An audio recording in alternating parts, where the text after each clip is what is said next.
সংগ্রামী সহযোগিতা সবাই খেলার মতো সামনে অনুষ্ঠান করবেন। কেউ ধাক্কাধাক্কি করবেন না, কেউ ধাক্কাধাক্কি করবেন না। আমরা জবাব চাইতে এসেছি, আমাদেরকে জবাব দিতে হবে। আমাদের প্রোগ্রাম চলাকালীন কিভাবে প্রত্যেকটা সেটা আমরা জবাব চাই।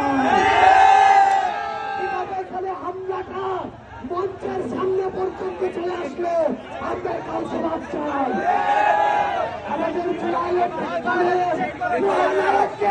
হত্যা করার উদ্দেশ্যে হামলা করা হয়েছে, নাহিদ ইসলামকে হত্যা করার উদ্দেশ্যে হামলা করা হয়েছে, আমার ভাইদের রক্তাক্ত করা হয়েছে। প্রশাসন কোথায় ছিল? সালাউদ্দিন আহমেদ কোথায় ছিল? তারেক রহমান কোথায় ছিল? আজকে তারেক রহমান যাদের নেতৃত্বে, যাদের কারণে এই বাংলাদেশে ফিরে এসেছে, তাদেরকে উদ্দেশ্য করে, নাহিদ ইসলামকে উদ্দেশ্য করে হত্যার জন্য হামলা করা হয়েছে।